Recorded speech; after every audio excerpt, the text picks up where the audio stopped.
Folks, Black Star Network is here. Hold no punches! I'm real revolutionary right now. Black power. Support this man, Black Media. He makes sure that our stories are told. Thank you for being the voice of Black America, Roland. Stay black. I love y'all. All momentum we have now, we have to keep this going. The video looks phenomenal. See, this difference between Black Star Network and Black-owned media and something like CNN. You can't be Black-owned media and be scared. It's time to be smart. Bring your eyeballs home. You dig?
Today is Thursday, November 21st, 2024. Coming up on Roland Martin Unfiltered, streaming live on the Black Star Network. I'm here in Atlanta.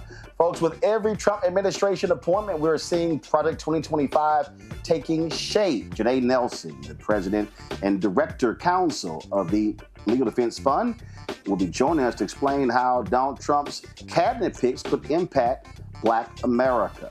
Matt Gaetz, well, he couldn't take the heat. He has withdrawn his nomination to become the next attorney general. Could it be that second 17-year-old who said he had sex with her, which is also called statutory rape?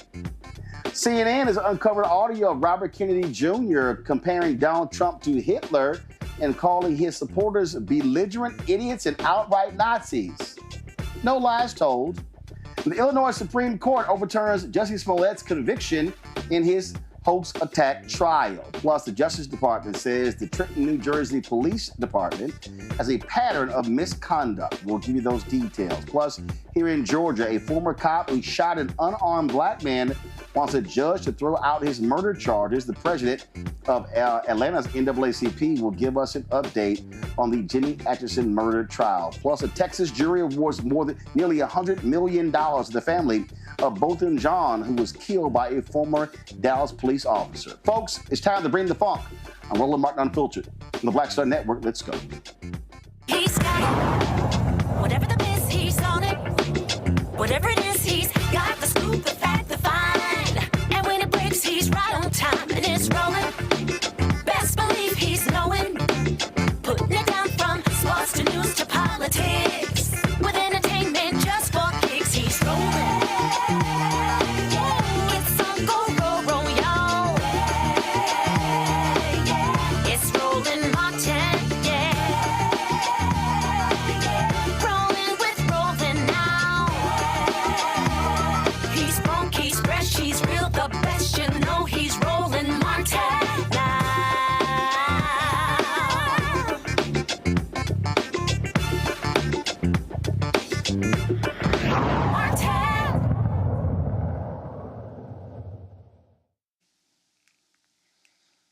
All right, folks, we talked about Project 2025 and exactly what it means, and it is going to have a devastating impact on Black America.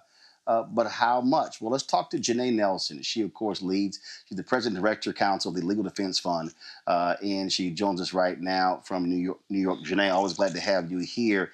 We focus a lot on this during the election and trying to get people to understand how real this is.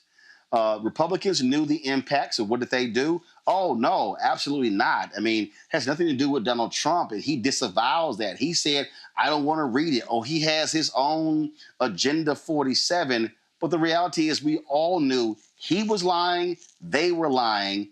Project 2025 is absolutely the hard right Republican agenda for America. I dare say it's the Newt Gingrich's contract for America 2.0. You are not wrong, Roland. We knew from the very start that whoever picked up this playbook to dismantle democracy would do great harm to this country.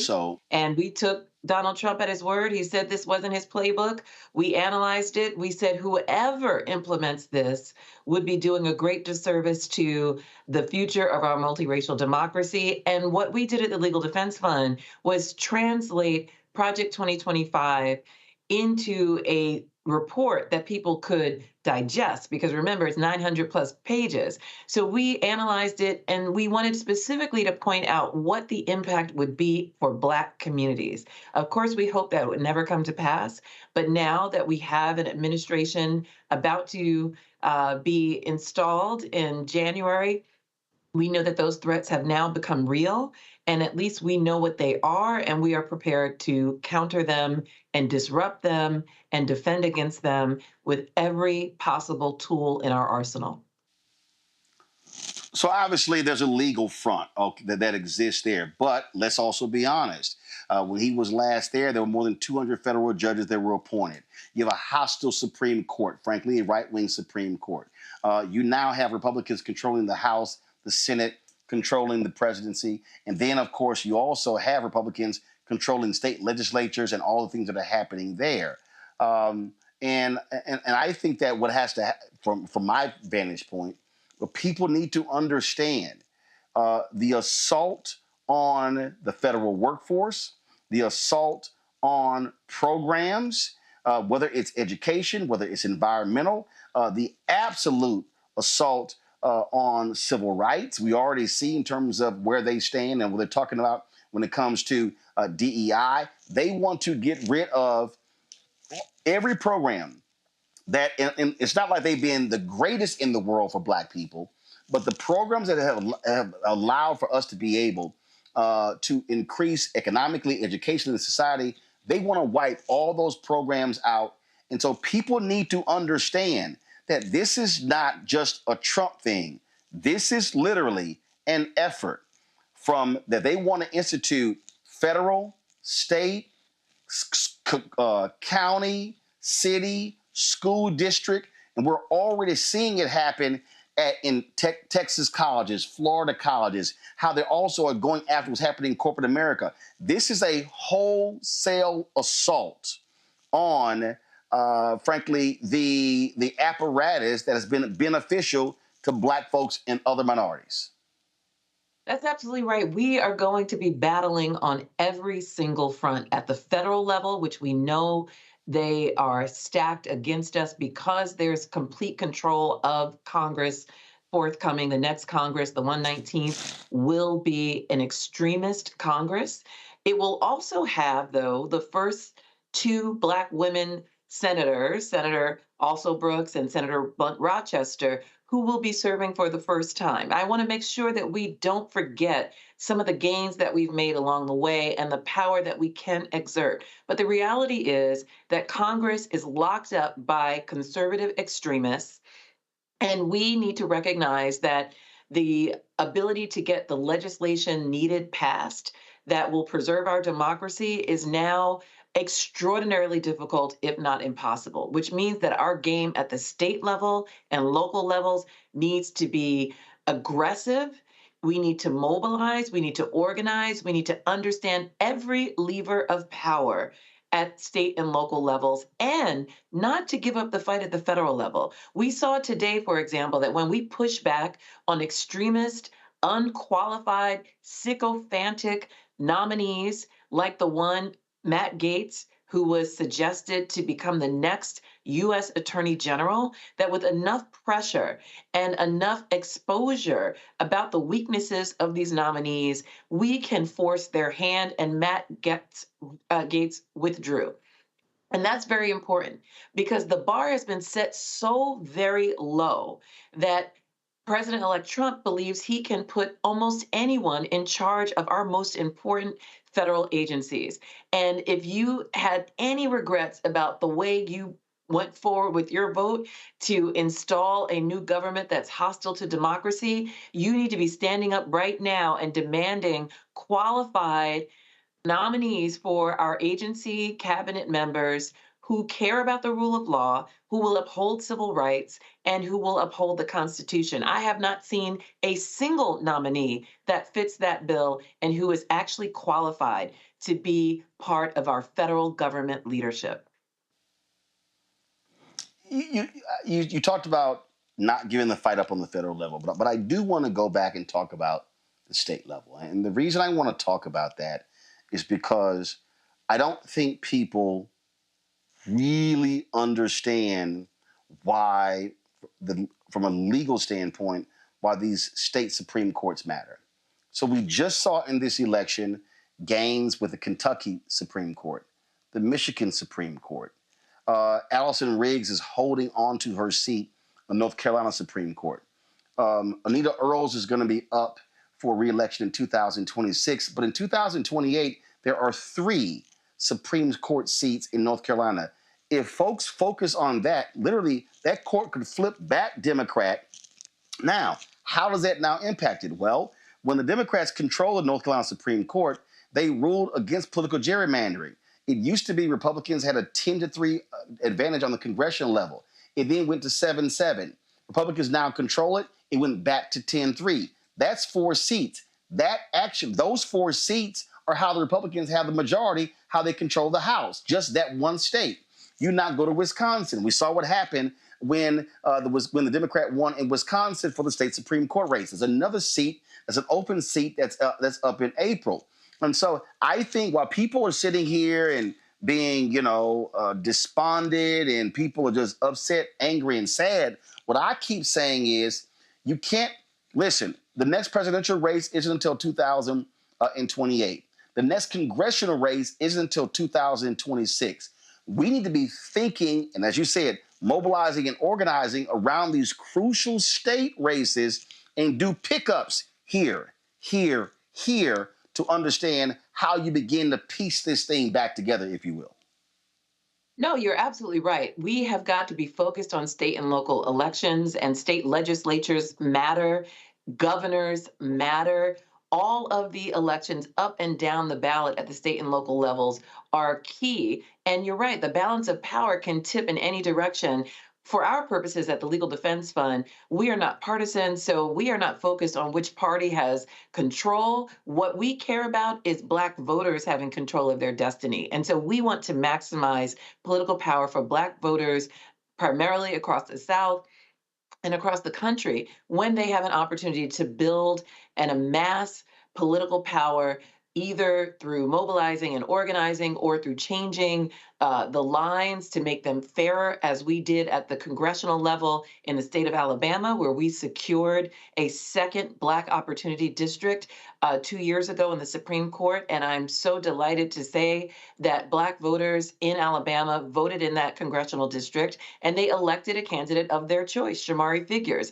That shows real power when we resist partisan and racial gerrymandering, or partisan gerrymandering that uses race as a vehicle. That's happening across the country, and we were successful in being able to push back against that at the Supreme Court, and that actually led to a second Black opportunity district in the state of Louisiana as well. So another Black congressperson, Cleo Fields, was elected as a result. And now I've been talking about the congressional level, but as you point out, state legislative districts matter as much. They matter as much. And in fact, sometimes they can affect laws that impact our day-to-day life in ways that we feel more acutely than even the people in Congress or even who's president. And so we are actually at the Legal Defense Fund at trial this week as we speak, working to challenge the legislative districts in the state of Alabama. And so we've used our Supreme Court win at the congressional level to push for change in Arkansas, in Alabama, in Louisiana, in places across the South where there is burgeoning political power that just needs to be released and tapped through fair maps and the mobilizing of the vote. And so that is our focus. As well as the federal game, we have always got to focus on state and local elections because there's real power there. And so, look, you're absolutely right, being nonpartisan. But look, you want judges, though, who believe in civil rights. Judges who don't fall for the okie doke when it comes to political gerrymandering. And I think the public needs to understand that when we are talking about the work that y'all do, it's a lot different when you have a judge, typically a Democrat elected or appointed judge, who is going to consider point of view, perspective, versus someone who goes, nope, political gerrymandering is great. Racial gerrymandering, we don't believe in it. We don't believe in systematic racism. So who sits in that seat matters. Determines Absolutely. How the law is applied.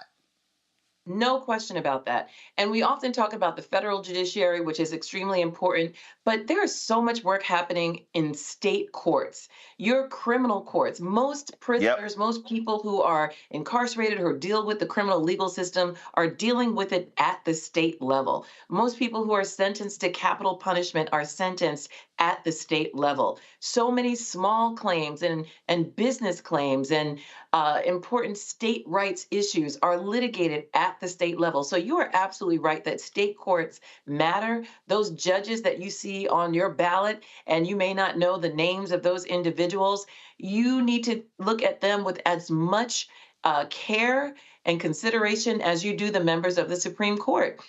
Because in your state, it's those trial court judges, it's those appellate judges and Supreme Court judges at the state level who will determine much of the issues that you will encounter as a resident of your state. And remember, most cases actually are adjudicated there. Very few cases go to the Supreme Court. In fact, the docket at the Supreme Court has been dwindling year to year for over a decade. So when we're talking about who's actually deciding issues to affect everyday life, we are talking about state judiciaries or federal judges at the trial court and appellate court levels.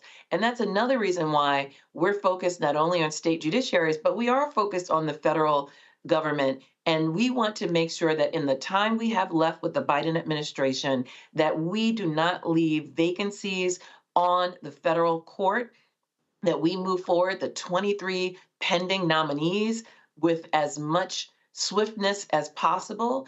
We're very alarmed at the idea that there may be deals struck to suggest that we're going to give up any of those positions. We have no room to cede any bit of power in this moment because we need to preserve our democracy in order to advance and protect Black communities. That is the mandate. And anyone who stands in the way of that needs to be called to account. You made this point earlier, and I go back to in terms of this war that we're in, 2009. Which when I really began to focus on which is my book, White Fear, How the Browning of America is Making White Folks Lose Their Minds. I said we are the beginning stages of white minority resistance, and we're actually seeing that. We're seeing these election results, and I kept saying in speeches all across the country, folks, prepare yourself. We are about to be engaged in a 50-year war. And people were kind of like, yeah, okay, well, I hear. I'm like, no, I don't think you understand. But that was 2009. That was 15 years ago. We're now 15 years in, and we are in a war. We are in a battle. Biden kept talking about, fighting for the soul of America. We are in a battle against people who literally want to repeal the legislative and civil rights gains of the past 60 years. That is their absolute focus. The Federalist Society, when you look at a lot of these right-wing conservative think tanks, they have hated civil rights advances, legal advances, which is why they are so focused on these federal judicial appointments, because it was the federal courts, Brown 1, Brown 2, that really, not the Supreme Court, the lower courts, especially that Fifth Circuit, that really defined, the reading and the understanding of Brown versus Board of Education. And so our folks cannot, I just keep saying, we cannot tread lightly here and play games, because there is a well-funded adversary, Leonard Leo and these folks, who want to destroy all of the work of Thurgood Marshall and the LDF and the Lawyers Committee and all of these civil rights groups. That is their aim. Yeah, there's no question about that. And Roland, I want to go back to something you said earlier. This year, we are celebrating the 70th anniversary of Brown versus Board of Education, which should remind everyone that it has only been a mere 3 generations that we have come out of the separate but equal doctrine, meaning state-sponsored segregation, Jim Crow, subjugation of Black people by state, local, and federal governments. That means in the lifetime of many people living, we were in an apartheid state. And as you said, we are now at war about the future of our democracy and whether we're going to retrogress or advance this multiracial democracy to fulfill its promise. And we cannot be in any way discouraged from that pursuit because certain things were not perfect or fulfilled. We know that the promise of Brown has not yet been fulfilled, but we don't want to go back to separate but equal. Not at all. We have work to do to perfect the promise of Brown. And like you said, DEI may not have been a perfect tool to give us the true equity, reparations, remediation that we deserve, but it was an important way of creating a pipeline to leadership, ensuring that we had an expansive view of merit, and to make sure that there was more of a level playing field on which to compete for opportunity and education and advancement. And we can't afford to say that those were not necessary and important tools that we must fight for simply because they were imperfect. The job is to perfect them. The job is to recognize where our frailties are, what more protections we need, what more opportunities we need to create, and build upon that progress, not allow extremists to take us back. And I want to commend to you, if you haven't seen it yet, some very powerful testimony from Representative Summer Lee that I saw earlier today, where she dissected the fear that you talk about, the fear of playing on a level playing field with people who have been historically marginalized, denied. Yeah, we ran it yesterday. We ran the whole video yesterday. Her and Congresswoman Jasmine Crockett. Excellent. She was fire. And it's important for people to recognize what that is. There are some who are so addicted to privilege, they're so addicted to prerogative, they don't realize that they have not been competing on merit for generations. And we're trying to change that. You take off the shackles, you remove the barriers and the impediments to opportunity, and there's no question in my mind that you will see diverse leadership, you will see the advancement of people of color, Black people, and other marginalized groups in this country in unprecedented ways. All we need is the opportunity to do it. And what we're seeing right now is a fear, and therefore there's a denial of the ability to continue this progress, but we're not going to let that happen. We're going to continue to push back at every possible level and using every possible lever. All right, Janai Nelson of the LDF. We appreciate it. Thanks a lot. Thank you, Roland. Folks, going to go to break. We come back. We'll talk to our panel and lots more to discuss right here on Roland Martin Unfiltered on the Black Star Network. Hatred on the streets, a horrific scene, a white nationalist rally that descended into deadly violence. White people are losing their damn minds. As an angry pro-Trump mob storms the U.S. Capitol, we've seen We're about to see the rise of what I call white minority resistance. We have seen white folks in this country who simply cannot tolerate Black folks voting. I think what we're seeing is the inevitable result of violent denial. This is part of American history. Every time that people of color have made progress, whether real or symbolic, there has been what Carol Anderson at Emory University calls white rage as a backlash. This is the rise of the Proud Boys and the Boogaloo Boys. America, there's going to be more of this. Here's all the Proud Boys, guys. This country is getting increasingly racist in its behaviors and its attitudes because of the fear of white people. The fear that they're taking our jobs, they're taking our resources, they're taking our women. This is white fear.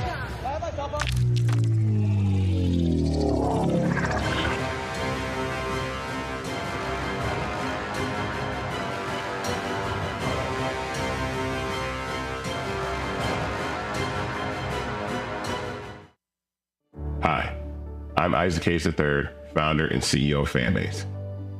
Fanbase is a free-to-download, free-to-use, next-generation social media platform that allows anyone to have followers and subscribers on the same page. Fanbase was built through investment dollars from equity crowdfunding from the Jobs Act. People just like you helped build Fanbase, and we're looking for more people to help build Fanbase. We are currently raising $17 million in a Regulation A crowdfund on Start Engine. We've already crossed $2.1 million, but we're looking to raise more capital from people just like you that deserve the opportunity to invest in early-stage startups without having to be accredited investors. So right now, I'd like you to go to startengine.com/fanbase and invest. The minimum to invest is $399. That gets you 60 shares of stock in Fanbase right now, today. And then use Fanbase to connect with friends, grow your audience, and be you without limits.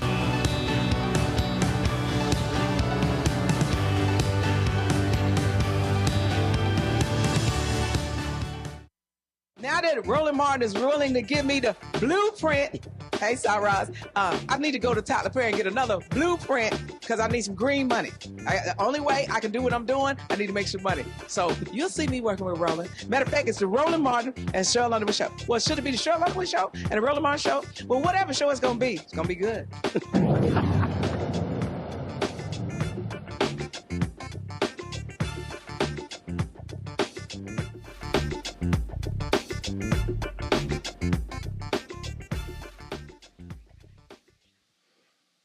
All right, folks, our panel, Derek Jackson. He is a state representative here in Georgia, joining us from Atlanta. Long Victoria Burke with Black Virginia News out of Arlington, Virginia, and Joy Chaney, founder of Joy Strategies out of D.C. Glad to have all three of you here. Derek, I'll start with you.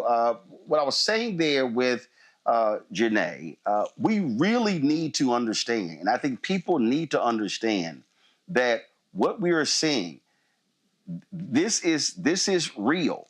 You've got billionaires, not just Elon Musk, but you're that billionaire who gave Leonard Leo $1.3 billion to spend however he wishes.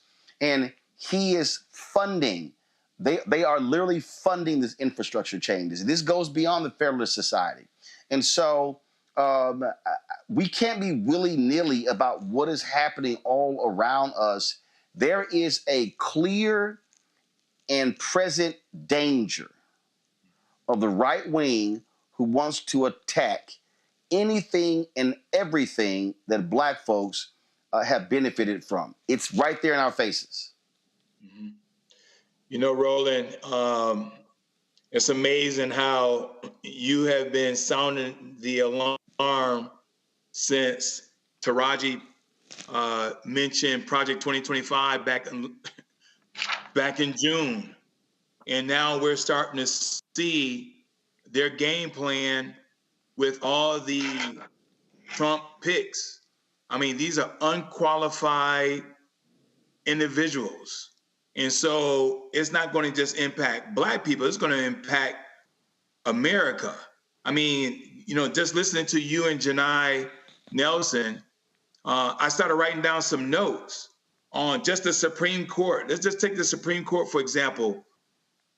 Citizens United, the Chevron case, Roe v. Wade, affirmative action, Voting Rights Act are just the few that the Supreme Court started to unravel before the implementation of Project 2025. Then I started writing down some other things, Roland, as you were talking, and you mentioned in your book 15 years ago, Brown versus Board of Education, Loving versus Virginia, Miranda rights. I mean, if you think about this, if we don't have Miranda rights, Roland, that's going to impact every Black person that is profiled, that they want to give police officer sovereign immunity.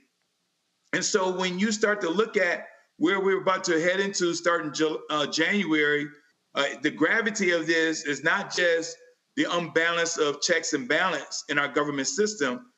This is going to be billionaires running wild, Trump running wild. And let me make this last point, Roland, is this. All these individuals that voted for Trump, these picks, Roland, they're not for them. It's not going to solve their problems. It's not going to solve their kitchen topic, table topic issues.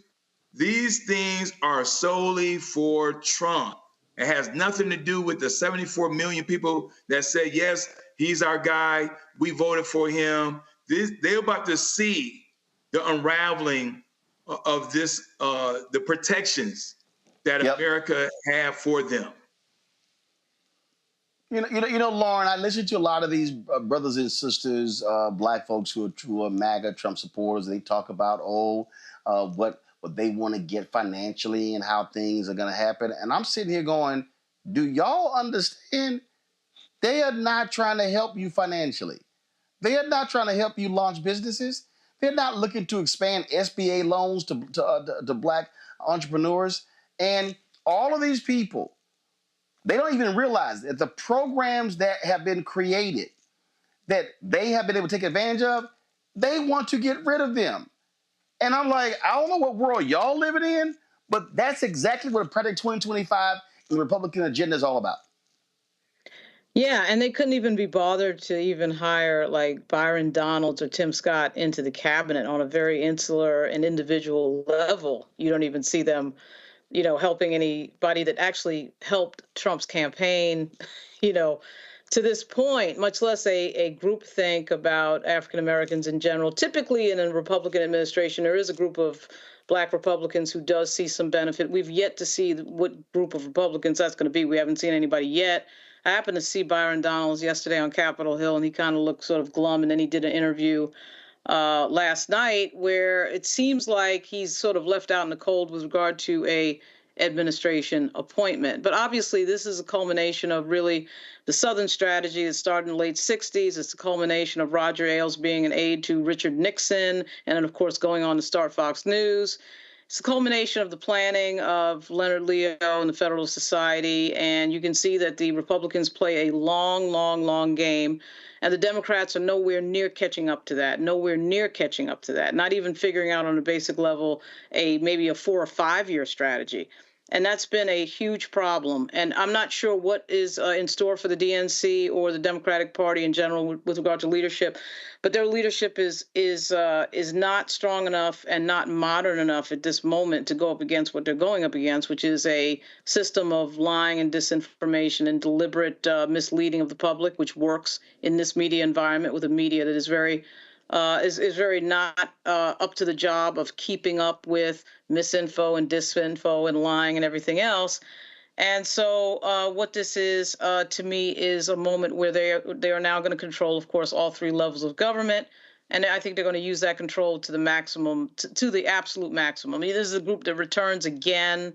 And we see certain players who I actually think are worse than the first group that came in during Trump's first term. Absolutely. And, Joy, again, I just, people need to understand that when you start talking about massive cuts to federal programs, and I love these people who think, oh, yeah, let's do all of that, because what they're thinking is, oh, that's for them. No. That's also going to be for you. That's right. It's for you. And a lot of those poor white people who voted for Donald Trump, it's for you, too. A lot of them are dependent on Medicaid. A lot of them are dependent on all the same social services programs that they think are for people of color, but it's also for them. The cuts to Medicaid to fund tax breaks, tax cuts that they are not going to get. Cuts to Medicare to fund tax breaks that they are not going to get. That's what they will feel in their pockets. But look, I want to make sure that we're giving a message for those who are out there who, if they're watching your program, they know. The question is, what do we do now? Right now, as the DNC regroups, et cetera, we need to be, as an individual, to person, talking to the people in our families, talking to our so-called white friends, talking to our white family members. We have a very integrated culture.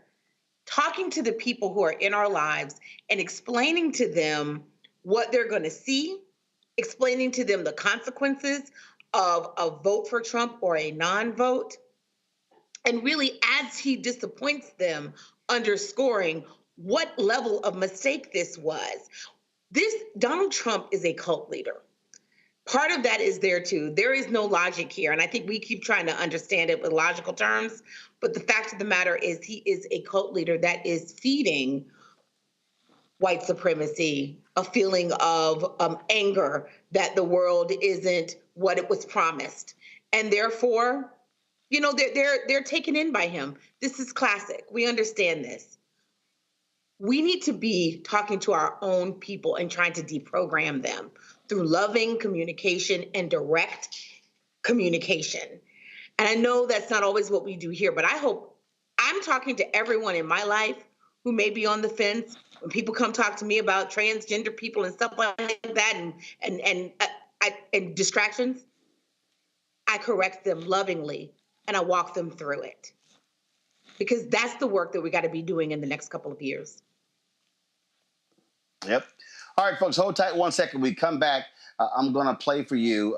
We played yesterday Congresswoman Summer Lee, Congresswoman Jasmine Crockett, when they went off on these Republicans who say, oh, they are oppressed because they're white men. Well, Congresswoman Ayanna Pressley, she also weighed in. I'm going to have that for you next, right here on Roland Martin Unfiltered on the Black Star Network. Don't forget, support the work that we do, folks. The show that we do, nobody else is doing. There's nobody else in Black-owned media that does what we do with this show 5 days a week, 2 hours a day, plus the other shows that we have on the Black Star Network. Your support is critical. If you want to give via Cash App, use this QR code from Stripe. I told you Cash App got rid of all of our business accounts. They changed their rules. But if you still want to donate via Cash App, use the QR code Stripe. And then everybody who gives during the show via all the platforms, I'm going to give them a shout out live on the show. And so go ahead and do that. Don't forget, send your check and money order, P.O. Box 57196, Washington, D.C., 20037-0196. PayPal, R. Martin Unfiltered. Venmo is RM Unfiltered. Zelle, Roland at RolandSMartin.com, Roland at RolandMartinUnfiltered.com. We'll be right back. Pull up a chair, take your seat. The Black Tape with me, Dr. Greg Carr, here on the Black Star Network. Every week, we'll take a deeper dive into the world we're living in. Join the conversation only on the Black Star Network.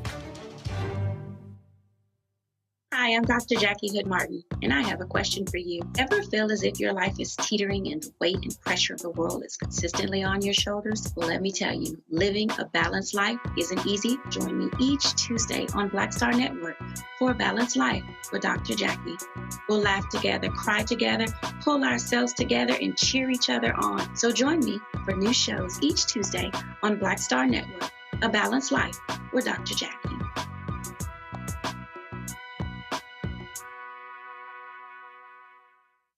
When you talk about blackness and what happens in Black culture, covering these things that matter to us, speaking to our issues and concerns. This is a genuine people-powered movement. There's a lot of stuff that we're not getting. You get it, and you spread the word. We wish to plead our own cause.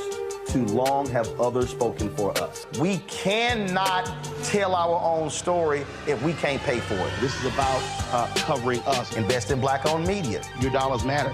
We don't have to keep asking them to cover our stuff. So please support us in what we do, folks. We want to hit 2,000 people, $50 this month, raise $100,000. We're behind 100,000, so we want to hit that. Y'all money makes this possible. Checks and money orders go to P.O. Box 57196, Washington, D.C., 20037-0196. PayPal is R. Martin Unfiltered. Venmo is RM Unfiltered. Zelle is Roland at RolandSMartin.com.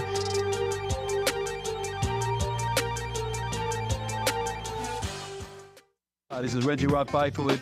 You're watching Roland Martin Unfiltered, uncut, unplugged, and undamn believable. You hear me?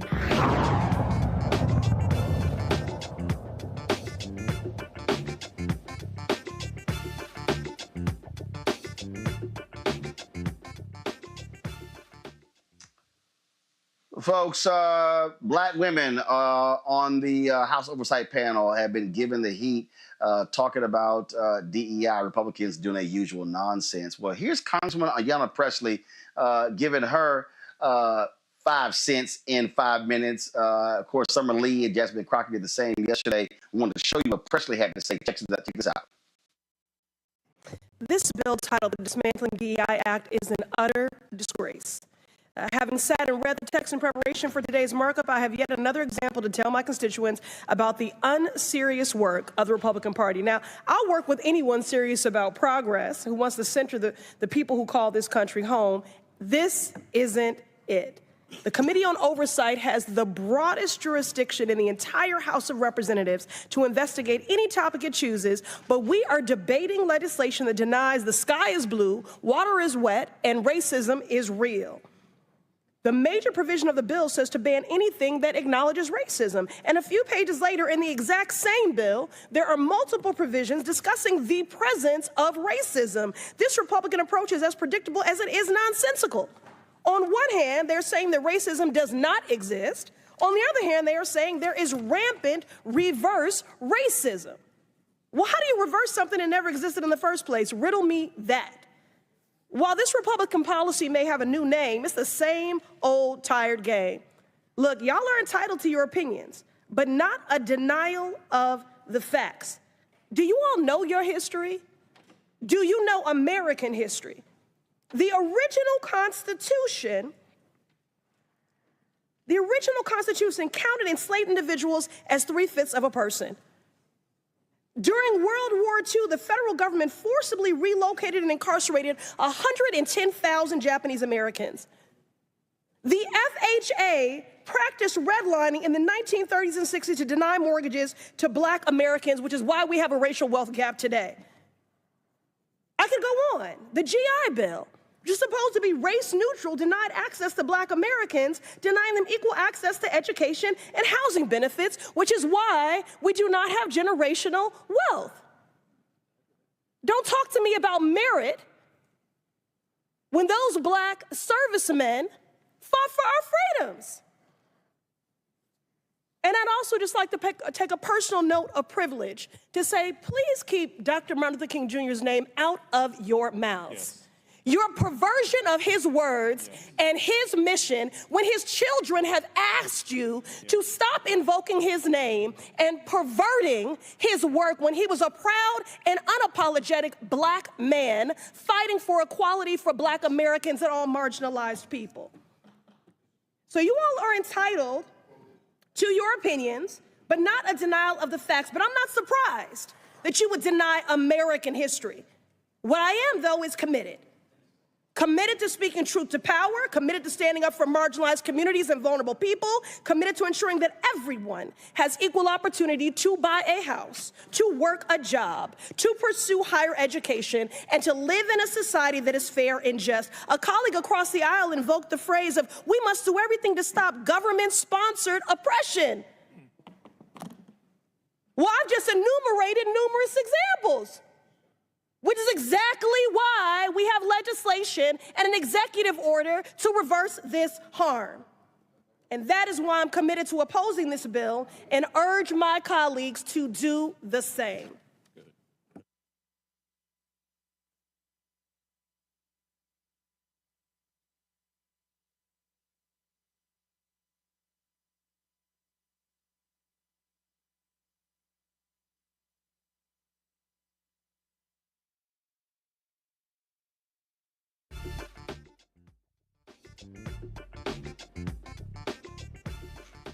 All right, folks, that was Congresswoman Ayanna Pressley. Look, what we are seeing here, Joy, and when I talk about these programs, you're already seeing it. But they're the victims. These white men are so oppressed. These white men, we can't get jobs. It is so nonsensical. But here's the other thing. The people who are so pathetic, which is one of the reasons why Vice President Kamala Harris is not president, white women. White women are the greatest beneficiaries of affirmative action and DEI in this country. Yeah. There are white folks walking around today whose mamas and aunts and sisters and cousins who have got grandmamas who've gotten contracts and built businesses off of MWBE. And what people don't understand is if you are a Black woman, they don't count you in the women category. You're counted in the Black category. If you are Latina, you're not counted in the women category. You counted in the Latino Hispanic category. And so that's just a fact. And so it's amazing to me to listen to these white folks. Then they get mad. They're on social media calling Congresswoman Jasmine Crockett, oh my God, she's so ghetto. She's so ghetto, and how dare she? I saw it was I think Jonah Goldberg or someone else said, "Oh, see, this is the problem right here. This is why Democrats lost. You know, people like this." And maybe it wasn't someone else, but they were complaining about it. And I'm sitting there going, "Oh, so y'all mad that Black folk are calling y'all out on your sheer stupidity?" That's literally what's going on. Yeah, I mean, what we love about Crockett, what we love about Congresswoman Presley is they're telling the truth. Look, the fact of the matter is there are white men out there who can't get jobs, right? We know that salaries have been reducing for American workers over decades. This is why we had an agenda with the Biden-Harris and then hopefully the Harris-Walz administrations that would have been working to solve those problems, to restore the American dream. But people's ignorance, their cult following, their, let's face it, racism and misogyny cheated them out of a future in which we all could have shared. We could have seen improvements. Democrats have made mistakes. You're not going to see me defend any of them on tonight. But the fact of the matter is the American people backed the wrong horse. These folks do not care about them. And I don't want to make it just about African Americans because the fact of the matter is a lot of white people and a lot of women, white women, benefit from these programs. But that's not the narrative we have told. And oftentimes we've made... Hold on, Joy. Let's be real. Joy. Hold on, Joy. No, Joy. We got to be real factual. We got to be factual. Not a lot of white women. When it comes to any MWBE program, the group that has the largest share is the women category, and that category should be WW for white women. You show me construction, you show me any city and state, I'm going to show you where women are getting the most contracts, and that's white women. So when they talk about DEI, DEI ain't nothing but yesterday's global diversity officer. And before that, it was, again, affirmative action programs. DEI ain't nothing but the grandson, the granddaughter of affirmative action. And white women have benefited from DEI. White women in corporate America. White women in law firms. White women in the medical field, in the dental field. And when it comes to these attacks, these white women are silent. Worse, they're not just silent, they're actually voting with the other side. I wish they were silent. It's worse than that. I think that for many of them, they've cast their lots with white men. Some of the things I work in the gender space, a lot of lies that we tell are that, your proximity won't save you. But the fact of the matter is proximity has saved a lot of white women. So they got the saving of the rest of us who fought for equity programs, right? Got them to where they're almost 50% of the workforce, and some workforces even higher than that. They've been the beneficiary of all the DEI and affirmative action. And now they are willing to sink it for the rest of us when it's no longer convenient for them. They are simply not the allies that we wanted them to be. Maybe we didn't even think they were, but they're never going to be the allies that we need them to be. And that's why I won't be walking in the Women's March. And I know many other Black women feel the same because we just have not seen that level of engagement with them, that level of reciprocity. They took everything and they gave almost nothing back. Well, and I think, listen, all of those speeches, Lauren, were great, but I really wish Congresswomen Crockett, Summer Lee, and Ayanna Pressley had turned to every white woman on the committee and say, are you going to speak up? Because women like you, y'all have benefited from DEI. Y'all are the beneficiaries of DEI. See, I think what has happened, Lauren, is that when it comes to programs like this, we've let white women off the hook.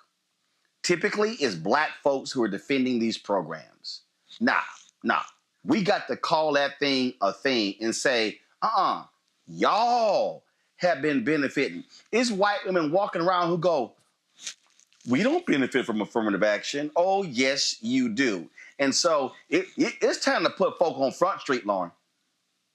Well, when it comes to Black leadership and Black politics, and some might call it Black misleadership, What we see so often is that we are advocating for a lot of other groups and a lot of other people. We are not really calling out white women, as you just said. We then see press releases from various Black organizations and historically, historic Black civil rights organizations talking about almost every other group except the one that organization says it stands for, African Americans. I can remember a few years ago, I think it was the Urban League that put out a press release with regard to immigration, the Dreamers. Certainly, we've seen several press releases from the NAACP for various other groups, LGBT, et cetera, and so on. And that's all fine if the streets are paved with gold in Black communities and everything's perfect in our communities, but it isn't. And when you're only 13 and 14% of the population, it's really important that your leadership is laser focused on some of the bigger issues that you are dealing with. And obviously, when we talk about any sort of opportunity, when we talk about DEI, opportunities for jobs and wealth building, it's really important in the Black community the leadership stay focused on that, because that wealth building piece was dismantled, obviously, during our first 300 years in this experience of being in the United States. So knowing all of that, the leadership has to be very focused, whether it's the Congressional Black Caucus, whether it's the NAACP, whether it's the Urban League, or anybody else. And it's very hard to find in a world of corporate control leadership that is brave enough to sort of wave off that corporate control and do what is right for the constituency that you're representing. That is a piece that is not working right now with regard to leadership in the Black community. And I think there has to be a major reset with a lot of these groups and I think some members of Congress when it comes to, the question of allyship, because we really have no allies. We don't have a lot of groups that come to us and say, we'll help you out with this thing and we'll put out press releases and we'll make statements and our leaders will center your problems and your experiences. Our groups do that for other groups, but we don't see it the other way around quite often. So that has been a huge problem that needs to be fixed. See, Derek, when I talk about putting folk on Front Street, this is how I look at it. Man, maybe I'm just a little bit too radical on this whole thing. So, you're in the Georgia legislature. I would sit here and I would go, how many white women in this body have companies that do businesses with the city, the county, school board, or state? And I would sit here and say, Representative so-and-so, you against DEI? Well, that's interesting because you should get contracts because you're a woman. That's DEI. So-and-so, oh, you got $6 million in contracts from this year, from your business. Oh, you are the beneficiary of DEI dollars. You did DEI. When I was at Texas A&M, there I gave it was a speech communications class, and we had to give a presentation. So I picked affirmative action, and this is what I said. I was the only, I think maybe it was one of the Black person in the class, and so I said, how many of you in this class, your mothers own businesses? And hands went up, and I said, how many of your mothers, to your knowledge, have received city, county, state, federal contracts? Hands went up. I said, congratulations. Affirmative action is paying for your college. Man, these white folks, they were aghast. And I said, oh, I'm sorry. Your mamas are benefiting from affirmative action. Your mamas are getting contracts. They had never had somebody tell them that. See, this is just the moment, as far as I'm concerned, where you got to call folk out and say, yes, you are. Maybe we should come up and use the phrase, I just say DEI dollars, bowling for DEI dollars. Oh, you got some DEI dollars? You got some DEI dollars? Oh, you got some DEI dollars. And then use placards that call them out. And then also call out all these women's groups. Matter of fact, I think somebody should, one of these conservative women's groups, go pull a roster and see how many of them have businesses and how do they get contracts and go, man, look at y'all with those DEI dollars. Mm-hmm. To me, that's how you got to fight and call these folk out. You know, Roland, I think all of Trump hires are DEI hires. They all white men, right? I do agree that we need to call them out. Because here's the thing though, Roland, and I know you're here in Atlanta with us, they don't use the term DEI for them. They use the word legacy, Roland. Your legacy. So you go to Harvard for free because of legacy. You go to Yale for free, your legacy. They don't use the same vernacular. Listen, since last year, Roland, over 30 states have implemented some form of DEI law to either restrict any form of DEI, 30 states. So what do you think is going to happen come January? In fact, 2 days ago, Roland, Trump used the word reparation. He's going to give 3 million white men reparations. He said that's their reparation for those blacks who went to HBCUs. So we do need to call them out, but it requires political courage. Roland, you know as well as I'm in Georgia, the largest black caucus in the United States. What will we do in this manner to do exactly what you just called for us to do? Call folks out, call some of my colleagues who are white women and say, you are receiving dollars. They won't do that, Roland. You know that and I know that because they don't want to exercise political courage to get that done. Well, again, I just think that if you want to expose people for their hypocrisy, you got to call them by name. You got to name check them. You got to expose them, and you got to say, "Oh, look at Miss DEI dollars. Oh, she hates DEI, but she gets contracts because she's a woman." Baby, that's called good old affirmative action. I'm just saying that's what maybe should be done. All right, y'all. Hold tight 1 second. We got lots more to talk about, including how in the hell can Shabuzi break records for the #1 Billboard song 18 weeks, yet when they have the Country Music Awards, he gets totally shut out. Wasn't just Beyonce. What do they have in common? I wonder. You're watching Roland Martin Unfiltered on the Black Star Network.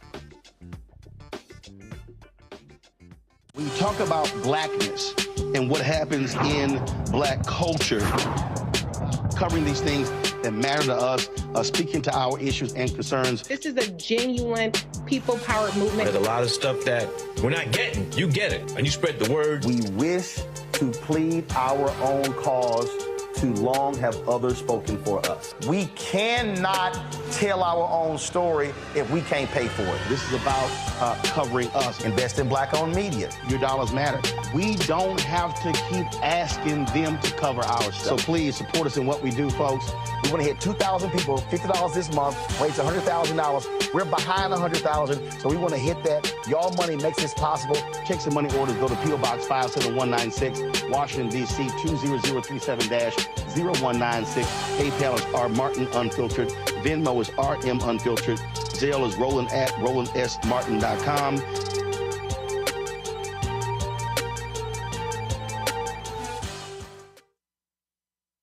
Hatred on the streets, a horrific scene, a white nationalist rally that descended into deadly violence. White people are losing their damn minds. As an angry pro-Trump mob storms the U.S. Capitol, we've seen shooting. We're about to see the rise of what I call white minority resistance. We have seen white folks in this country who simply cannot tolerate black folks voting. I think what we're seeing is the inevitable result of violent denial. This is part of American history. Every time that people of color have made progress, whether real or symbolic, there has been what Carol Anderson at Emory University calls white rage as a backlash. This is the rise of the Proud Boys and the Boogaloo Boys. America, there's going to be more of this. Here's all the Proud Boys, guys. This country is getting increasingly racist in its behaviors and its attitudes because of the fear of white people. The fear that they're taking our jobs, they're taking our resources, they're taking our women. This is white fear.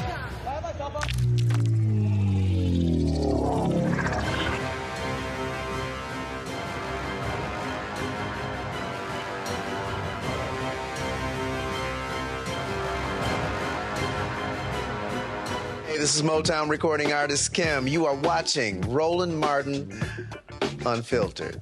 That boy, he always unfiltered, though. I ain't never known him to be filtered. Is there another way to experience Roland Martin than to be unfiltered? Of course he's unfiltered. Would you expect anything less? Watch what happens next.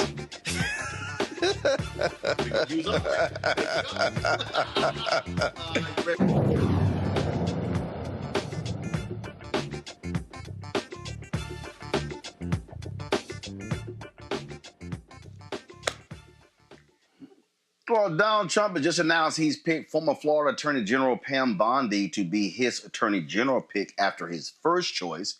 Former Florida Congressman Matt Gaetz withdrew from being considered for AG. This was a tweet that he posted. I had excellent meetings with senators yesterday. I appreciate their thoughtful feedback and the incredible support of many. While the momentum was strong, it is clear that my confirmation was unfairly becoming a distraction to the critical work of the Trump-Vance transition. There's no time to waste on a needlessly protracted Washington scuffle. Thus, I'll be withdrawing my name from consideration to serve as Attorney General. Well, guess what? I ain't got to read the rest of that crap, y'all. But here's actually what happened. CNN called Gaetz and said, hey, we are aware that a second 17-year-old girl said you had sex with her. Well, because that 17-year-old girl is underage, that's called statutory rape. Democrats wanted the House Ethics Committee to release their report detailing its investigation into Gaetz, but Republicans blocked it. And they were saying it shouldn't release. Speaker Mike Johnson shouldn't be released. But then you had Republicans saying in the Senate saying, no, the report's going to come out. Don't you find it a little ironic, Lauren?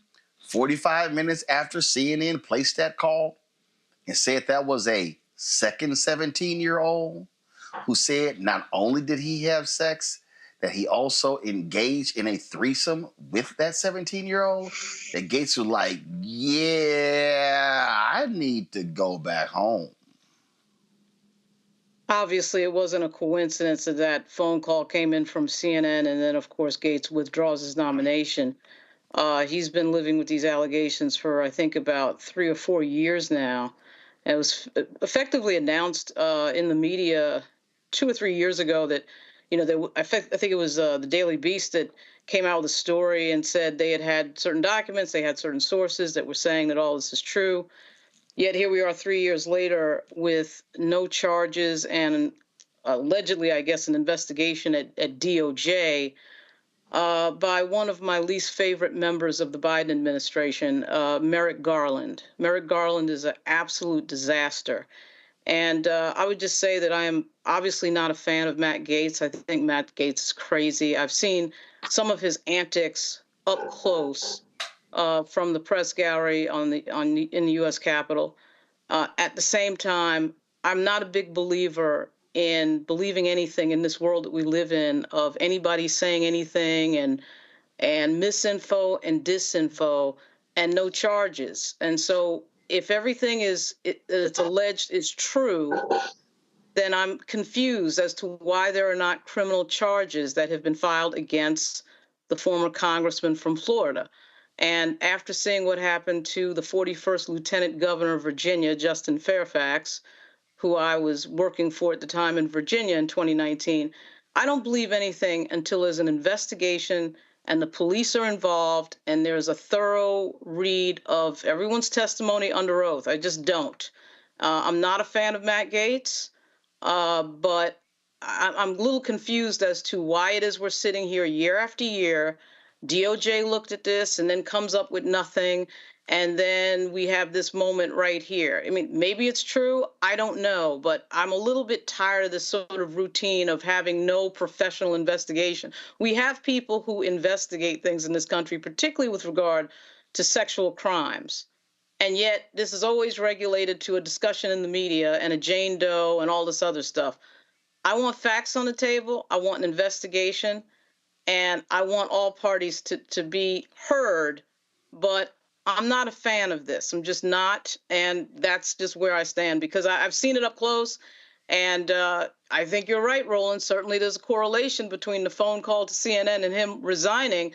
But again, if this is true, where's the Justice Department? Where are the police? And where are the charges? Where's an indictment?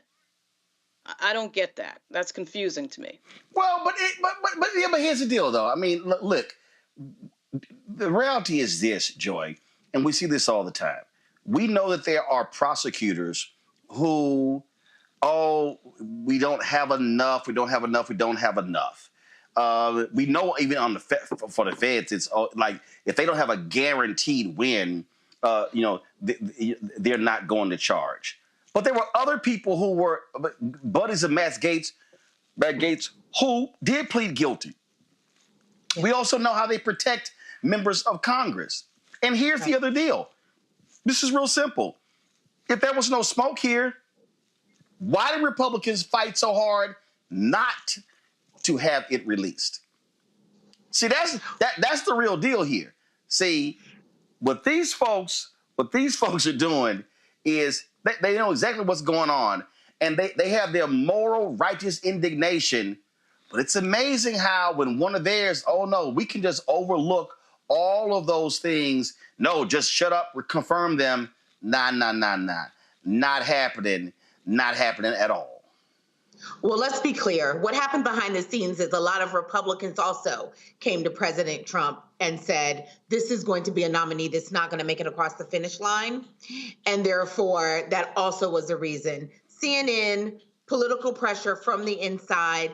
Now, with respect to releasing the report, some of them don't want the report released because they also have investigations that have been filed against them, and they would not want the incomplete investigation released. But also, let's be clear, we were going to get that report. Someone was going to leak it.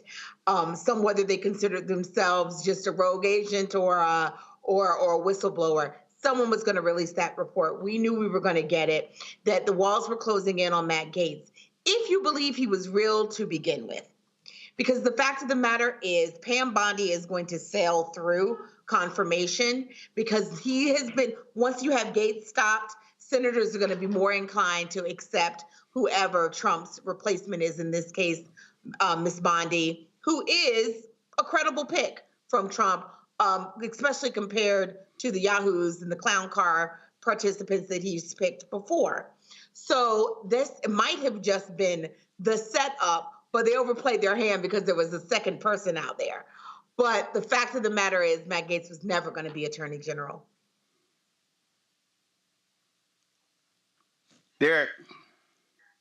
You know, Roland, the truth of the matter is there are others that Trump selected with sexual allegations. I just Googled just now, Roland, and 3 others names popped up in addition to Gaetz. Pete Hegseth has sexual allegation. Robert F. Kennedy Jr., sexual allegation. And so when you think about where we are, Pam Bondi is not going to bring charges against her boss or Pete Hegseth or anyone else in Trump's cabinet. And so the reality is we have to figure out what we must do at the state level, where I am as a state legislator, what we got to do to make sure that the rule of law still holds true. But right now, as I see it, I'm not comfortable that they're going to bring anybody to justice as it relates to sexual allegations, sexual assaults, sexual abuse, because they are part of his cabinet. Yeah, well, again, you got Republicans. You have Republicans who have gone on the record to say that Matt Gaetz, it has been on the floor of the U.S. House showing members videos and photos of women who he had sex with, underage girls. And so, listen, I don't care for the thug. I'm glad he's gone. He was despicable. And I certainly hope he gets his comeuppance. And so thank goodness he will not be the chief law enforcement officer of the United States. Now, Robert Kennedy Jr. Kissed Trump's ass, got him a big appointment. But CNN uncovered this audio here where he didn't have a lot of good things to say about Trump and his idiot MAGA supporters. Listen. You know, one of the things that you write so beautifully, and your stuff is so fun to read, but you write about Trump. Quote, the way that you build a truly vicious nationalist movement is to wed a relatively small core of belligerent idiots to a much larger group of opportunists and spineless fellow travelers whose primary function is to turn a blind eye to things. We may not have that many outright Nazis in America, but we have plenty of cowards and bootlickers, and once those fleshy dominoes start tumbling into the Trump camp, the game is up. When you talk about fleshy dominoes, Chris Christie comes to mind. Yeah, exactly. Oh, so Derek, they just love themselves some RFK Jr. now. Trump nominated him the Secretary of Health and Human Services, but they lost their minds when Hillary called them deplorables. That sounded a lot more vicious than what Hillary had to say. I'm up here giggling, Roland, because not only did RFK Jr. have a lot of things to say about Trump, but J.D. Vance, Marco Rubio, Lindsey Graham, they all came around. They did a 360 and turned around and kissed the ring, I mean. The bottom line is, Roland, they do not have any morals. Hypocrisy, they eat it for lunch and dinner. They really don't care, because they'll say, just like J.D. Vance said, oh, I said that in 2016, but 8 years later, I really don't mean that. Trump's not America's Hitler. He's not a fascist. And so here we are. What is truth? What is hypocrisy?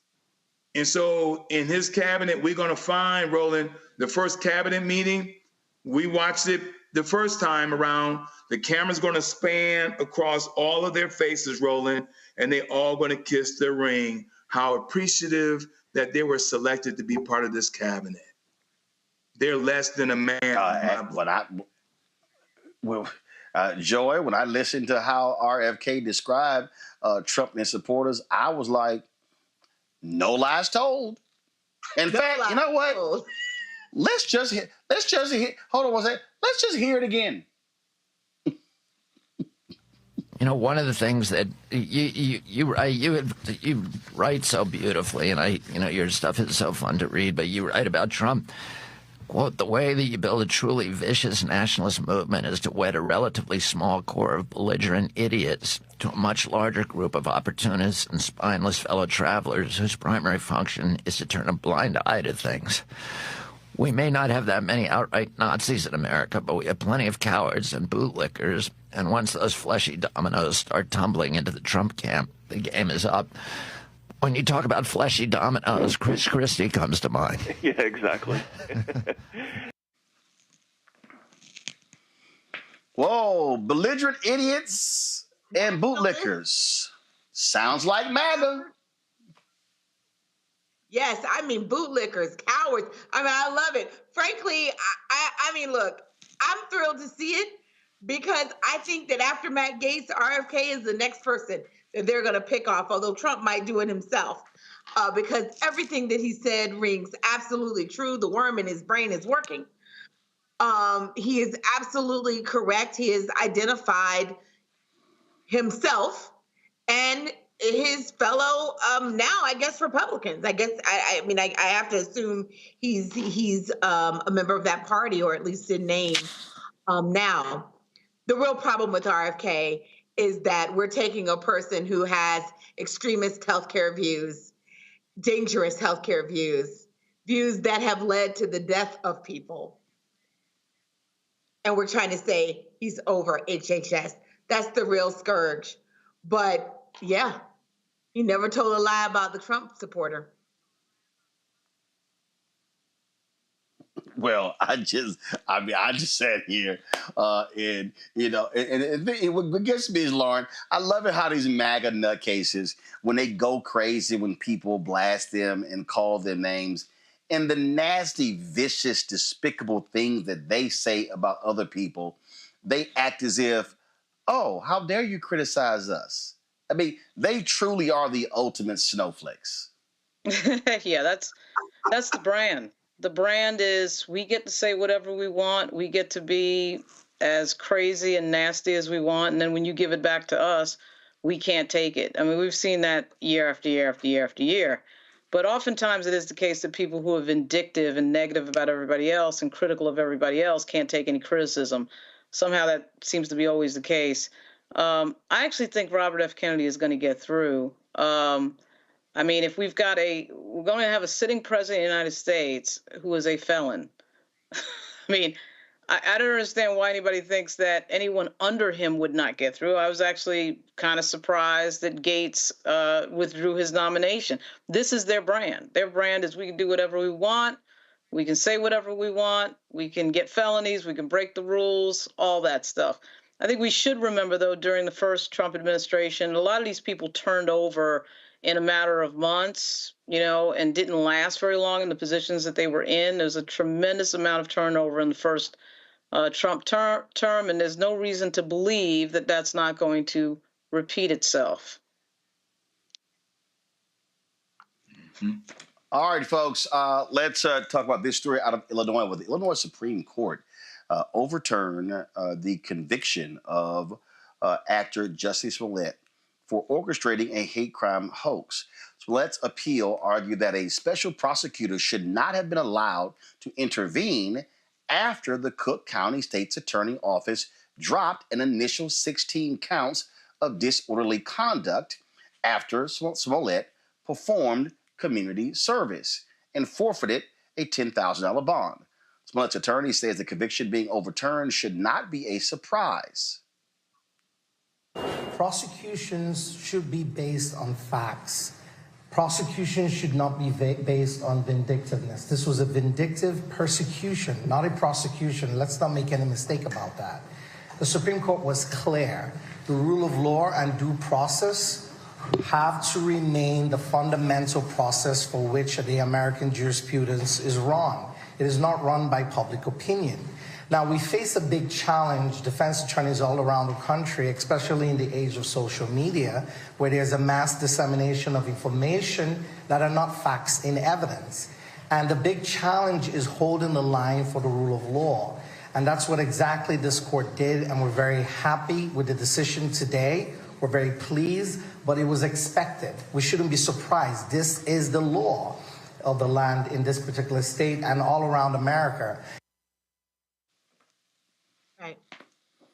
2021, a jury convicted Smollett of 5 counts of disorderly conduct for his 2019 claims of being a victim of a racist and homophobic attack. Smollett was sentenced to 150 days in jail, but was released after only 6 days. Here's a thing right here, Joy, that I think is just really important. That what his attorney says is rule of law. The fact of the matter is this here. There were people in Chicago, Rahm Emanuel, the Chicago superintendent, who later, of course, was kicked to the curb when he was found sleeping behind the wheel of his car. They were pissed off and angry with what Kim Foxx did as the state's attorney. And so they forced this special prosecutor, who then said, I'm going after you. And so this was literally vigilante justice, and we're going to use a law against you. Hey, the state's attorney, she's elected. She made the decision. They were mad that she dropped the charges, and they said, oh, hell no, we got to make this Negro pay. It doesn't matter if you think he did it or not. How they targeted him with a special prosecutor, that's what this Supreme Court has ruled against. That's correct. I mean, these, look, when we're talking about the law, public opinion really has absolutely nothing to do with it. This should never play a role here. It's about facts and evidence. It's about doing what you would do in any case where the person wasn't well known. Because when you violate that, one, it can be later overturned. We've seen several high-profile overturnings, including Bill Cosby. It also seems to suggest that, look, when it comes to, we brought up Merrick Garland before, when it comes to restraint, it feels like restraint is only reserved for white people. Because when it comes to Black people, people are eager to make an example out of us, to listen to the mob, the lynch mob, if you will. That's what happened here. And it doesn't matter whether it's a Black person doing it or not. It's the screaming and the yelling, and he has to be punished, and he has to be punished in a way that we think is appropriate, that the public, that feeds almost like a gladiator style. Are you not entertained? That's what's happened here. And it's been overturned with time, as we should have expected that it would be. Unfortunately, a lot of money and loss of freedom has occurred, and there should be, in my view, some restitution for that. This was an abuse of power. Well, I think here, Lauren, where this is where, again, we talk about law. Look, there were a lot of people who were angry when the Pennsylvania Supreme Court overturned the conviction of Bill Cosby. But what does that mean? The law is the law. And part of the thing about the law is that, again, that sign etched in stone above the Supreme Court, it says equal justice under law. Now, we know with Donald Trump, it's not equal justice. We know that there are two systems here. But this is the Illinois Supreme Court saying, y'all used a special prosecutor to override the decision of the state's attorney who was duly elected because you were hell-bent on prosecuting Jussie Smollett. Yeah, they clearly were mad about Kim Foxx's decision. That's obvious. Interesting case, and a real unfortunate thing that it took this long to unpack this entire moment. I mean, this happened in 2019. It's 5.5 years ago. It's like 5 years ago, and finally, we're finding out that maybe they shouldn't have been prosecuted this way. But it is a result of having, I think, sort of obviously a resentment for the fact that there was, in fact, a Black woman who was in charge of that decision. In the Cosby case, it's very reminiscent of that. When you see sort of these moments where the law is unpacked later, it really is kind of a shame that it can't happen in the same sort of time period. But public opinion, the court of public opinion, and the feeling that the public wants a certain outcome plays a huge role in these cases. And in the Smollett case, the feeling was, oh my goodness, how dare he do this thing of making up a story? He needs to be punished. That was the overwhelming social media feeling. It was the same thing with the Cosby situation that had gone on for years in the media, and how dare he not get punished? And of course, when you unpack the details very deliberately in a judicious manner, you get different results. And certainly in the rush to sort of get somebody behind bars, a lot of these prosecutors, we've seen it time and time again. John Grisham has a book that just came out called Framed that goes over 10 cases of people who were prosecuted incorrectly, who were innocent. And of course, the entire Innocence Project, situation, gives us example after example of certain situations like this. I do think it is interesting that his attorney got up and, of course, because that's not what this moment was about. Of course, the attorney did not mouth the words that Mr. Smollett did not make up a story. But this moment, not, as you said, Roland, really isn't about that question. It is the question about whether or not this justice was merited out correctly. But it really was them trying to reverse the decision of a Black female prosecutor. Yeah. Here's what's crazy, Derek. Is Derek there? Do we have Derek back? Yeah, I'm here. Okay. Derek, here's what's crazy. There was a plea deal. He pleads. He fulfills the requirements of the plea deal, and then they come back with a special prosecutor and indict him, charged, and convicted after he had already fulfilled. What the hell? We talking about double jeopardy. What is this? Let's keep prosecuting you even after you agreed to a deal? That is insane. You know, Roland, but you alluded to the point, right? There are two justice systems. And I appreciate Lauren's point about the social justice project, because I recall, Roland, about a month or so ago, all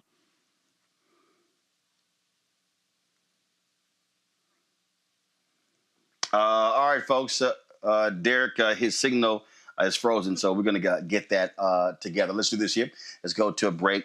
We want to get his comments there, but his signal froze. We come back. We're going to talk about a case out of Atlanta, and we'll be chatting with the president of the Georgia State NAACP about this case of this officer who wants his indictment thrown out. You're watching Roland Martin Unfiltered on the Black Star Network. Support the work that we do. Of course, if you want to give via Cash App, of course, use this QR code to use the Stripe to give via Cash App. So that's it right here.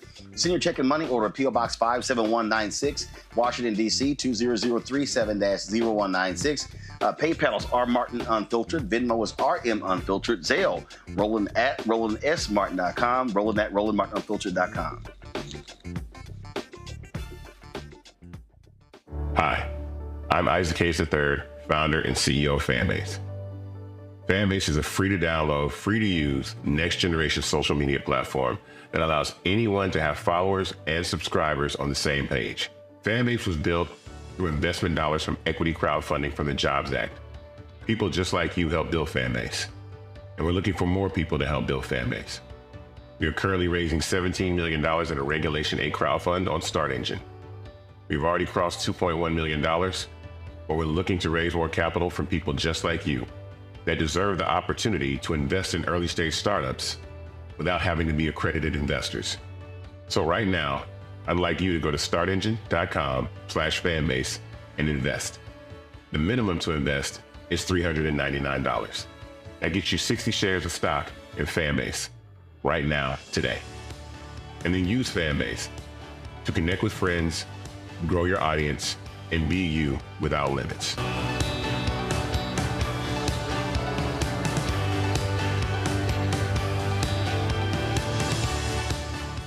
Hatred on the streets, a horrific scene, a white nationalist rally that descended into deadly violence. White people are losing their damn minds. As an angry pro-Trump mob storms the U.S. Capitol, we've seen We're about to see the rise of what I call white minority resistance.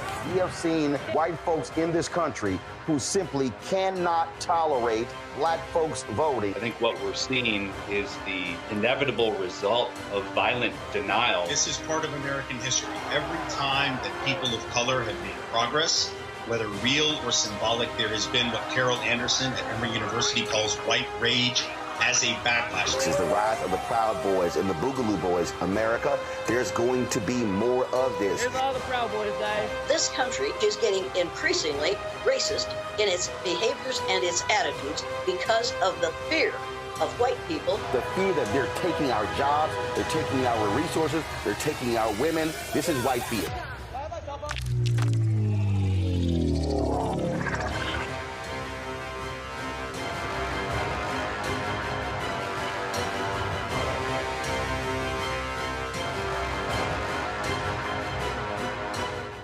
This is Tamala Mann. And this is David Mann. And you're watching Roland Martin Unfiltered.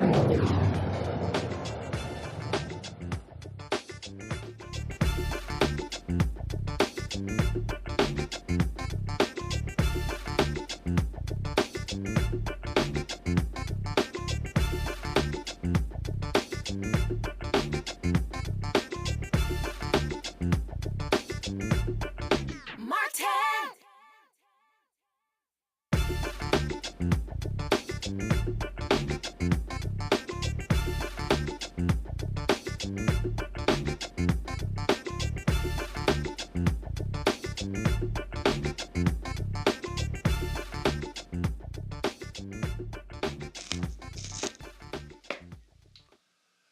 The Department of Justice says the Trenton, New Jersey Police Department and the city of Trenton engage in conduct that constitutes civil rights violations. In a 45-page report released Thursday, the DOJ found that police in New Jersey's capital have shown a pattern of misconduct, including excessive force and unlawful stops.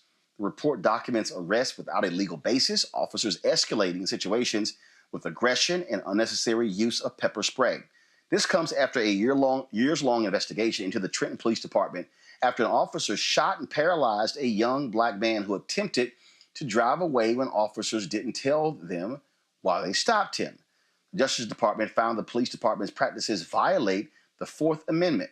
The report makes over 24 recommendations for remedial action in using force, stops, searches and arrests, accountability, policies, training, as well as supervision.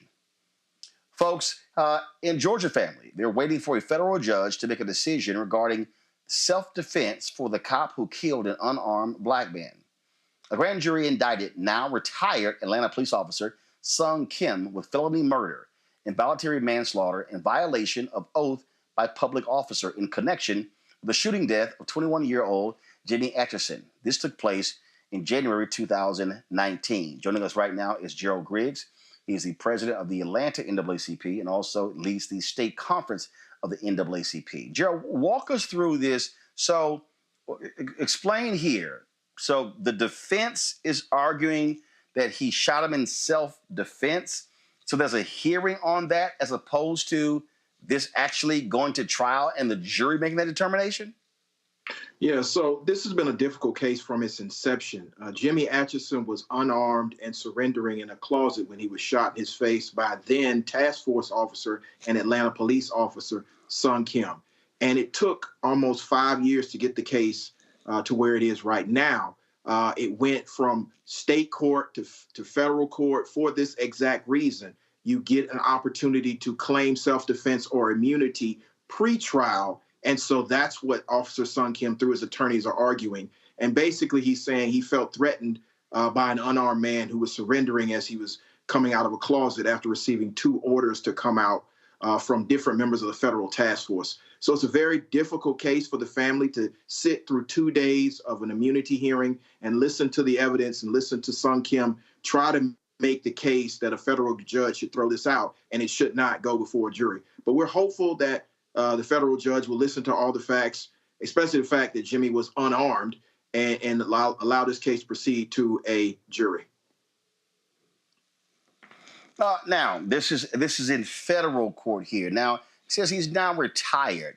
Did he retire before he was fired to preserve pension? What happened there? Exactly. So this case happened right before the Olympics in 2019, and there was a large uproar. But Atlanta police allowed him to retire prior to being terminated. And that was one of the issues that led to such a large uproar from the public. We know what happened to Jimmy. Unfortunately, there were not body cams mandated on the federal task force, nor the city of Atlanta at that point. So we wouldn't have actual video evidence of what happened to Jimmy. But because they allowed Sung Kim to retire, and then he went on to work for a federal task force while this case was pending. So it was a lot of difficult issues that his family had to persevere through, and they continue to persevere through, and they're hopeful for a decision from the federal judge. So, federal judge, any idea when this judge is going to rule? It can take months. As you know, federal cases move extremely slow. So we expect, hopefully, by the middle of next year, sometime in the spring, maybe the summer. But we don't expect it to be very quick. But we are hopeful, based on the facts as we know them, that the immunity defense will be dismissed and we will proceed to trial. Okay, then. All right. Well, certainly keep us up to date on this case. Definitely will. Thank you, Roland, for covering it. All right, thanks a bunch. Folks, let's go to Texas, where a Texas jury awarded a multi-million-dollar verdict to the family of Botham Jean. He was, of course, murdered in his apartment by Dallas police officer in 2018, Amber Geiger. The federal jury found that Amber Geiger used excessive force and violated Jean's constitutional rights when she shot him on September 6, 2018. For that, she was ordered to pay about $60 million in punitive damages and $38.6 million in compensatory damages to Jean's family, totaling $98.65 million. Geiger was convicted of killing Jean. She mistakenly walked into his apartment thinking it was hers. She saw the 26-year-old black man sitting on his couch eating ice cream and watching television when she shot him. Geiger is serving a 10-year prison sentence. Of course, this is against her. It's not against the police department, Derek. But I do think this case is. Do we have Derek there? Yeah. Okay. Yes, The reason I'm I think here, this Roland. case is really important. The reason I think this case is really important because by holding cops accountable, then personally accountable, then they can't just shun these things off to the police department, off to the taxpayers. They have to be held accountable. And this goes to the heart of qualified immunity. Why you got Republicans who don't want to get rid of it, and where you have others who say no, because these cops know they can operate with impunity. If you take away that qualified immunity, and they got to be held personally liable, it forces them to think before they act and causes them to be more accountable about the lives that they could actually take.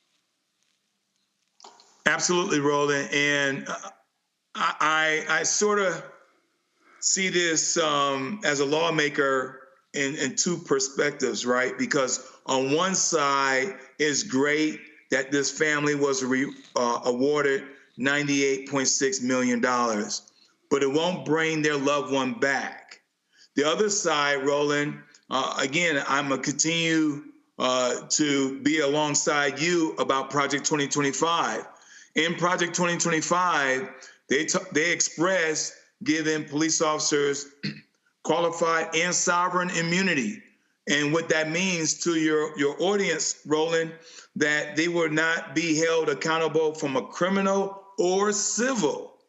And so when you have a climate like that, after they fully implement Project 2025, Roland, you won't see families receiving justice.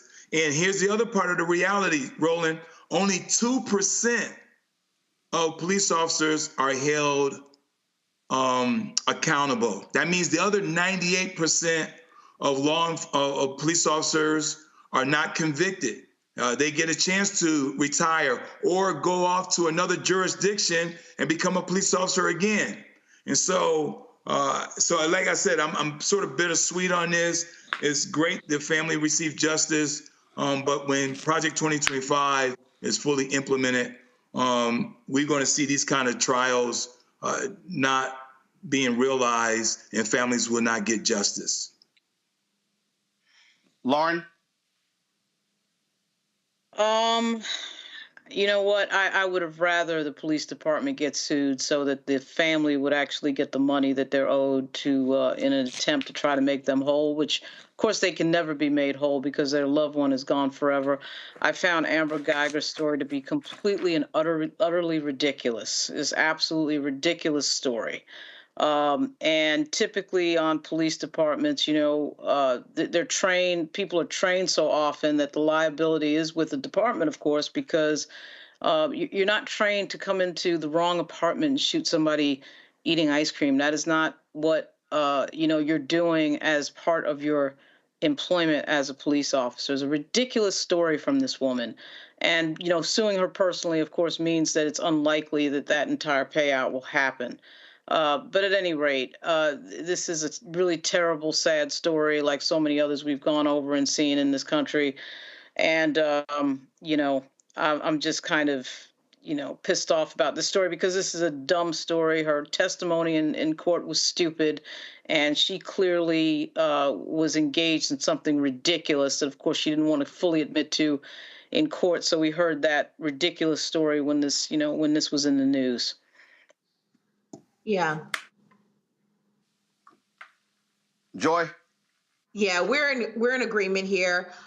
Even Clarence Thomas has entertained the idea of qualified immunity. The fact of the matter is, police officers are one of the only professions where you aren't held liable for libelous activity, right? Where you aren't held liable for reckless endangerment of the public, violations of the trust that we've given you. They ought to be held, yes, the police department, but also them individually, so that they will make the decisions in their head. I'm only going to shoot the person if really my life is at risk. I'm not going to shoot at will, because I have to worry about my future. I have to worry about the future of my family, because even if they don't pay, this is always going to be hanging over them. The other thing is we need to consider the possibility of having some kind of malpractice insurance on police officers, where they won't be insured going forward in order to go work at other offices if they have a history of this. We must change the incentives. Training is not enough. We have tried that model. It's not enough. We can't shame them into doing it. We have to incentivize better behavior by cops, and we have to incentivize police departments to make better choices about who works for them. And that means also diminishing the role of the police union. Absolutely. All right, folks, gotta go to a break. We come back. Country Music Awards. How in the hell can you be the breakout star of the year, Shabuzi, and you just get completely shut out of all the top awards? And then, what was the shade thrown towards him from the stage? People are talking about this on the social media. We're going to talk about it next, right here on Roland Martin Unfiltered on the Black Star Network. Hi, I'm Dr. Jackie Hood Martin, and I have a question for you. Ever feel as if your life is teetering and the weight and pressure of the world is consistently on your shoulders? Well, let me tell you, living a balanced life isn't easy. Join me each Tuesday on Black Star Network for A Balanced Life with Dr. Jackie. We'll laugh together, cry together, pull ourselves together, and cheer each other on. So join me for new shows each Tuesday on Black Star Network, A Balanced Life with Dr. Jackie.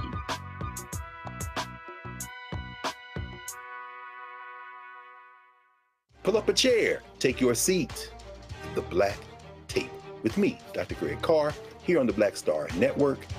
Every week, we'll take a deeper dive into the world we're living in. Join the conversation only on the Black Star Network.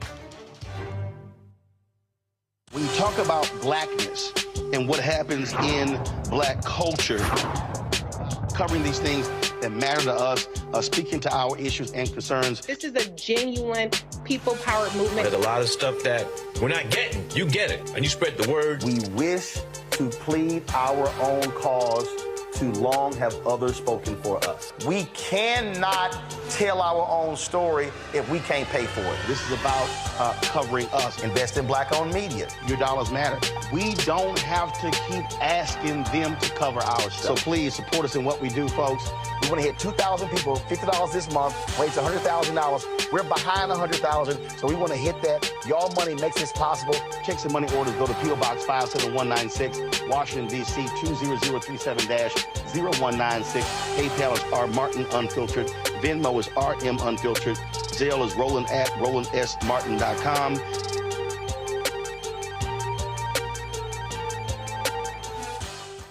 I'm Russell L. Honoré, Lieutenant General, United States Army, retired, and you're watching Roland Martin Unfiltered.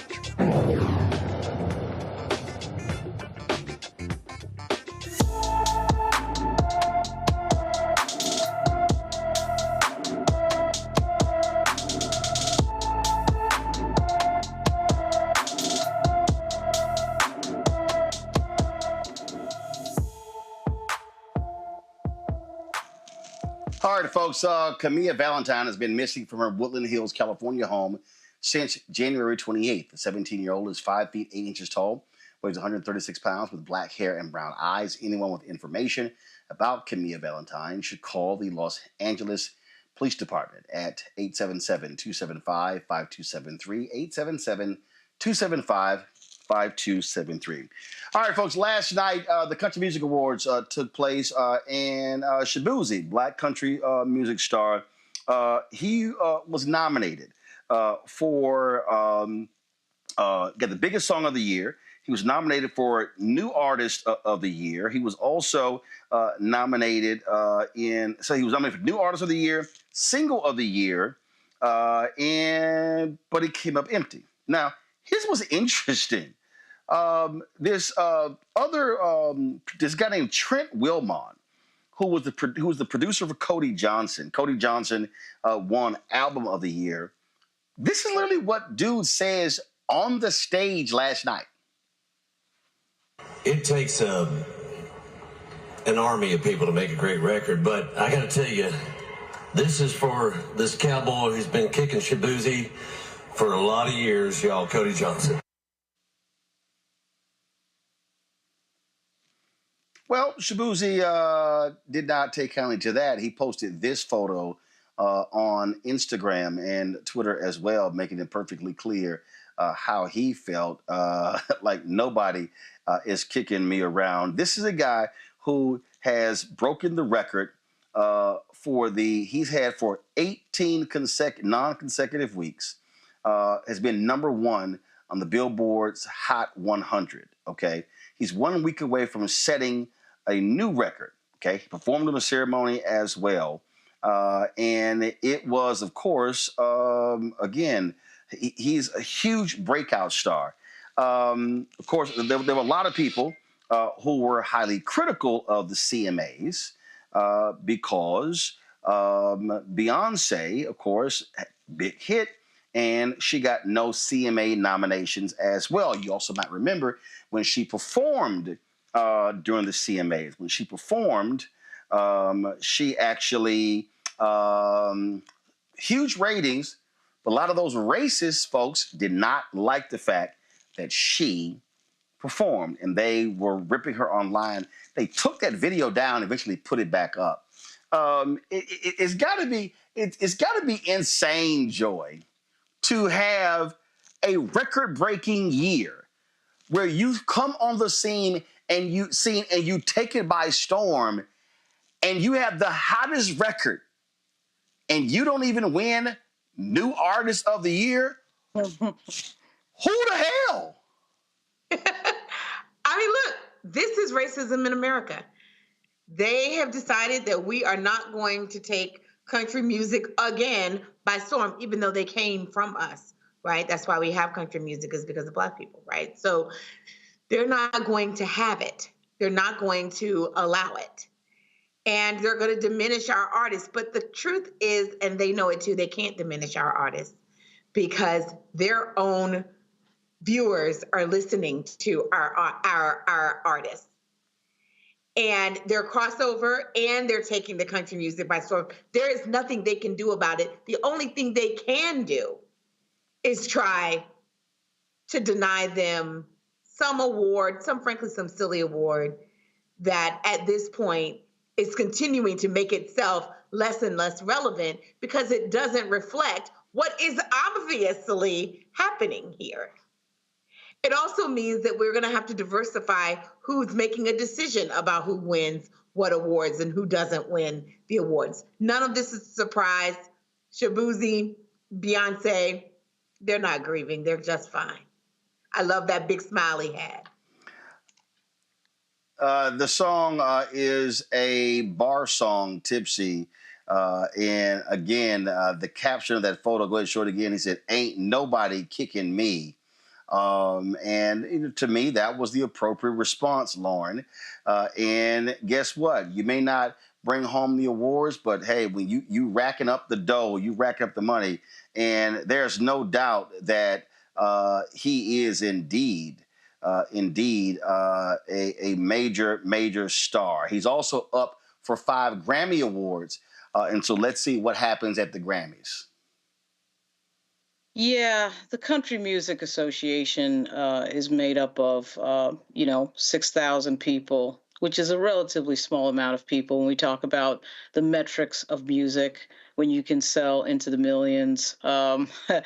And this song is a phenomena. I don't know that Shabuzi is really in need, or Beyonce is in need of this type of white validation, quite frankly, because there's something, as Quincy Jones once said, there's something almost on a religious level about music. And what happens is that popular phenomena of people listening to his music and going to see him in concert would overtake anything that CMA would ever do. It kind of reminds me a little bit of what happened to Spike Lee with the movie Malcolm X, when Son of a Woman won, or actually it was Al Pacino who won the Best Actor, and Denzel didn't win, and the movie didn't win. And we look back on it all like, what movie do we remember? We remember Malcolm X more than we remember Son of a Woman, right? So it's kind of the public speaks, and they'll win out in the end. And I just don't think they're in need of this type of white validation. It really just doesn't matter.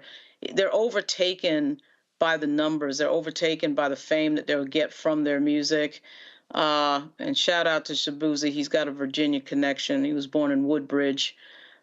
He's going to overtake them. He's going to win in the end. It's just no doubt in my mind. And Beyonce's already won. She won years ago. It really is kind of cute that they think that they can diminish these people. They're not going to be able to do it. Well, it's funny, of course, when you look at the numbers, you look at how you perform, you look at, frankly, being number one. And I get a kick out of these people, Derek, who go, this is our culture. It's ours. You didn't even create it. Right. Because Roland, they do know. Black people did. You didn't even create it. History. Black people created country music. They don't know their history, and that's why they're trying to whitewash history, right? They got to go back to Chuck Berry. Who did Chuck Berry have learned from him? Elvis Presley. Ask Elvis Presley who he learned from, right? And so B.B. King, right? We create everything, Roland, and that's why they're so envy and jealous of us. I don't care if it's country music, sports, like football or tennis, anything we get involved in, they cannot compete. And so the little piece that they try to control, this is a perfect example. They try to control it. And so, yeah, I agree with Lauren and Joy. Beyonce and Shabuzi, they're in a great place. They don't have nothing to worry about. And we're going to continue to do as a people, as Black people, continue to demonstrate Black excellence, regardless of the industry, regardless of the activity that we get involved in. Well, I think it would be absolutely hilarious for Shabuzi to go to the Grammys and clean up big time, and then sit here and go, "Hey, CMA, how you like me now?" And also I love the new generation of Black country stars that are coming up. And here's the deal. Bottom line is, white folks don't own country music. They don't own it. And Lil Nas also showed Shabuzi some love, because remember, they were not happy when his song blew up and took over and dominated the charts as well. And so, to me, that's where you always get the last laugh, when they start talking trash and you go, look at the charts, look at the charts, look at the charts. All right, Derek, Joy, Lauren, I appreciate all of y'all being on today's show. Thank you so very much.